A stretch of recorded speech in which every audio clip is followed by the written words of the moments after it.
Operasi senyap yang dilakukan penyidik Kejaksaan Agung membuahkan hasil. Siapa sangka?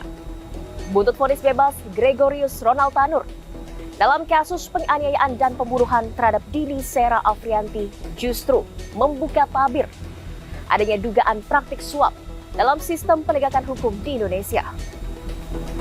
Lantas siapa sajakah yang terlibat dalam praktik suap tersebut? Bersama saya, Nadia Valeri, inilah iNews Files.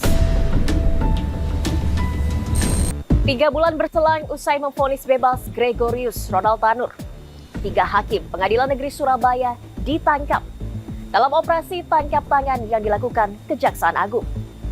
Di antaranya, yakni Hakim Heru Hanindyo, Hakim Mangapul, dan Hakim Erin Tuah Damani.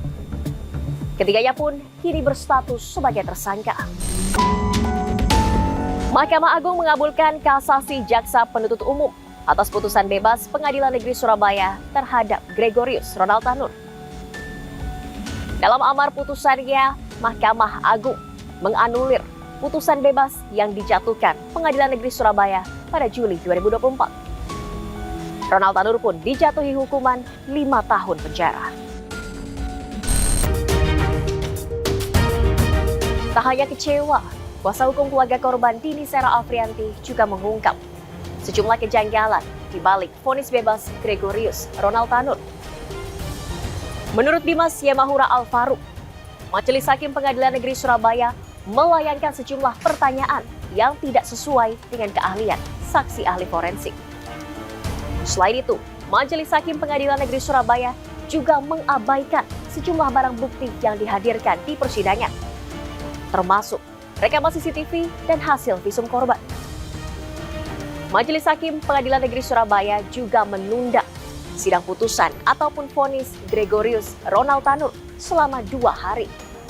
Sidang seharusnya digelar pada 22 Juli 2024, namun baru digelar pada 24 Juli 2024.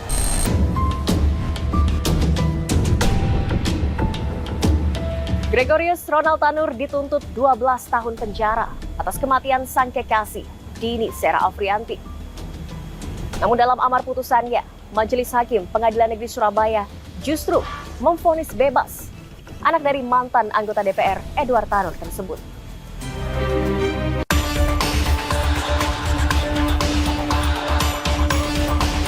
Dikenal menawan, Dini Sera Afrianti nahasnya meregang nyawa di tangan kekasihnya Gregorius Ronald Tanur, anak dari mantan anggota Dewan.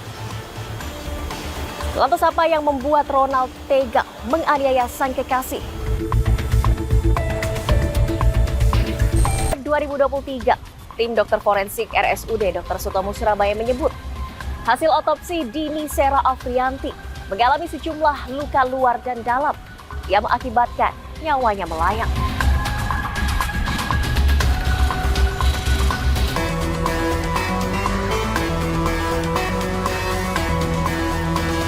Penetapan 3 Majelis Hakim Pengadilan Negeri Surabaya dan 1 mantan pejabat Mahkamah Agung sebagai tersangka dalam kasus dugaan suap perkara vonis bebas Gregorius Ronald Tanur menunjukkan ada ketidakberesan dalam sistem peradilan Indonesia.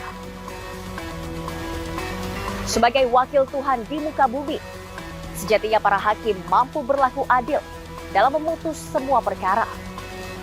Alih-alih memutus perkara hanya demi uang dan harta semata. Jadi jangan bilang Anda tidak tahu akan permasalahan ini, karena kami sudah memberitahukannya.